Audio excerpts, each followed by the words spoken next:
All aboard, it's Jang here with a look at the new Playmobil Space Shuttle, set for 2015, or depending upon what region you're in, possibly 2016. This already came out in Europe some months back this year, but is just making it to the United States now. Let's first take a look at this all completely closed up just from the outside. You see, the whole thing is very smooth looking, and it's not a 100% replica of the American Space Shuttle system that's been retired now. You know, it takes some cues from that, but you can see various little influences of different flying craft in this, and ultimately it's partially just an original thing because it is a Playmobil design, and they had to change some proportions, well, a lot of proportions of course, to make it work with the Playmobil figures, which actually works out pretty well, still keeping this as a relatively small thing. It does have some prints on it, such as all of the little thruster outlets and this whole Mission Geo right here that's printed on there, but then it also has some stickers. So these stabilizer stickers are there, these ailerators or elevon pieces, or just those sections are flaperons, however you want to look at them. Those are stickers that you apply. Nice nozzles back here. You only put a couple of these on. The rest are actually pre-applied, pre-assembled, because it's part of the lights system. Let me go ahead and show you that right now. You put some AAA batteries in here, as is pretty normal, and there you go. You get the nice flickering blue flame. And even though we are in a very bright room right now, you can still see that quite clearly, and even from the sides. So that's really nicely done, and they've got the little rings that really capture a little extra light, so it feels like they're kind of concentric cones. There's a little bit of shaping on the inside there too. So that's pretty nicely done. There's a second button as well, but that second button is for lights for the inside of the main cargo compartment. Before I get to that, I do want to show you that this has landing gear. And the front one is the nose gear is steerable, so you can roll this around very nicely. It has real rubber tires on there, so it's, again, nice and smooth. And you can retract all of this. So this can be retracted up into the body. Look at that. It goes all the way in there. Very nice. And also these will retract down like so.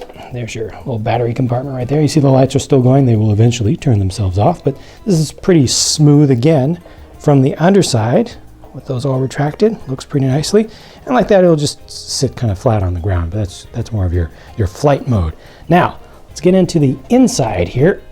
Both of these cargo bay doors open wide. And I've got a guy who's sitting in there right now to be the operator for the Canada arm, and you see that he is actually holding on, so those can be control sticks that he's using, or it could just be holding on for, just for safety's sake. So you are able to fit two astronauts, both of the ones included in the set will fit inside. And this arm extends out pretty far. It actually has missiles on it. So the general idea here is that this thing is being used to defend Earth and or orbiting space technology that is ours, defend from not aliens, but meteors and asteroids and things.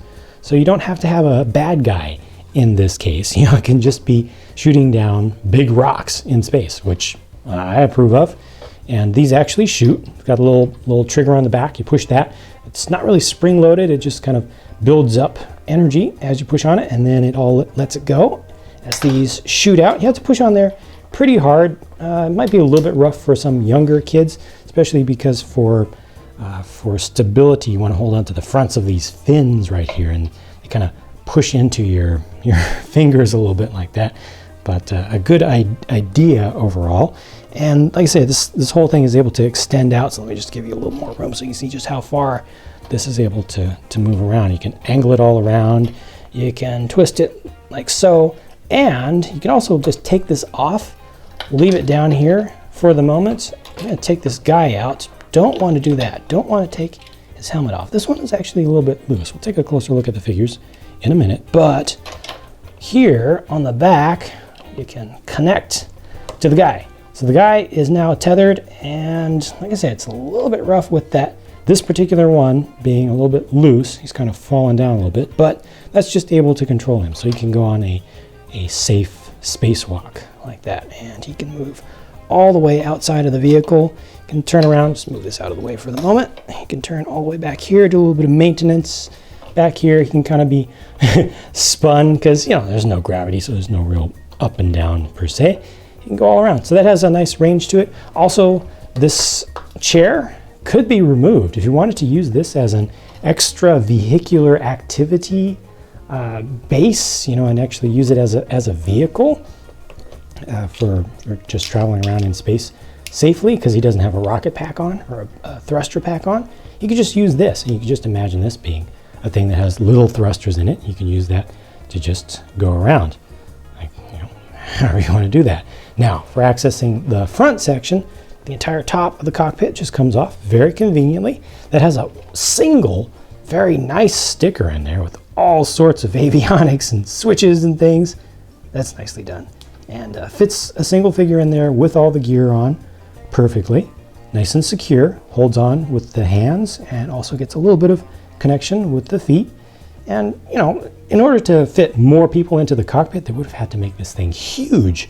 So I think this was a good decision, you know, just having a single pilot position, but still having that chair to allow your second astronaut who's included with the set to safely ride along. See, it's good. It's tandem, back to back, it works.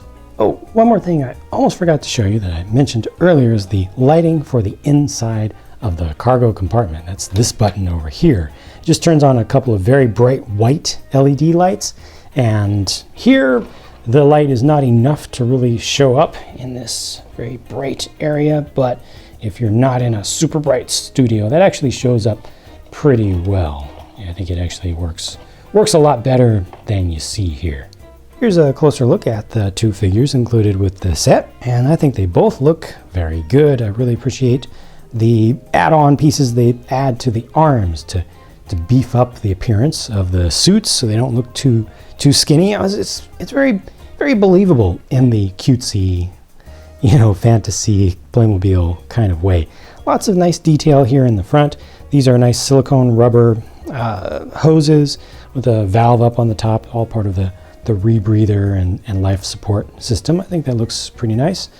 And around the back, there's not so much to see in general, but I do want to take those helmets off so you can see what they have going on underneath. So not the regular circle style of heads, just the very smooth, you know, more modern style. I think both of these, again, look quite good each. And it's interesting that they've got the white around the eyes. This is not the darkest of skin tones. You know, when they go to the really dark skin tones, they have to put a little bit of white around the eye for contrast, so that the black that they print on there doesn't blend in. But just the look of this one on the left looks a little bit more like the Super 4 series. It's not fully in that style, but I like that amount of contrast in the face. It's not easy to take these suits off to just, you know, expose the face a little bit more. You actually have to take off the hair first in order to leave a little bit of room. And then once you do that, you see that the front of each of these torsos is not printed at all. It's just completely plain. And with that one on as well, yeah, there's no print on the torso whatsoever, you know, front or back, but there's just a better look at the faces. Now here's another really cool thing. This shuttle is designed to work with the big space rocket and base set that was also just released, and this one has some adapter pieces that will allow you to attach the shuttle to the rocket. Now it's all together, and when you go ahead and do your launch for your main rocket, this just separates out and the whole thing launches up into space all together as one big assembly. And you can fly all of this together, and then when you're ready to separate them out as it goes into orbit, you just pull this off. Sometimes some of the adapters will stay on the rocket, some of them will stay on the shuttle, but you can just kind of knock those off and just let them fall back and disintegrate on re-entry while you go ahead and complete your launch and send the shuttle up into orbit. So that's the new Playmobil Space Shuttle, complete with its little meteor blasting cannon. The only thing that I think is missing from this set is a set of plastic rocks. You know, things to actually represent meteors to shoot at. You can do that with the third space set from this series, which has the meteor blasting satellite, but it would have been nice to include some of those, just a few of those to use as targets when you're flying around, doing imaginary space missions, orbital missions. But otherwise, I think this is a nice little shuttle. It's a nice size. It doesn't take up too much space, but it makes good use of the space that that is occupied by it, with the ability to sit 2 astronauts in it, completely, fully contained. Being able to actually retract the gear fully into the fuselage and under the wings, I think is good. The lights, I think, actually look nice. Would have been cool to add sounds in as well, but it's a costs kind of thing. Those would cost a little bit more. Overall, I'm pretty happy. I'm pretty happy with the level of detail. It feels very Playmobil, but yet it has a respectable amount of realism. So a nice little balance there. Let me know what you think about it by leaving your thoughts in a comment down below for myself and other viewers to see. Thank you for watching, and I look forward to your feedback. Talk to you again soon.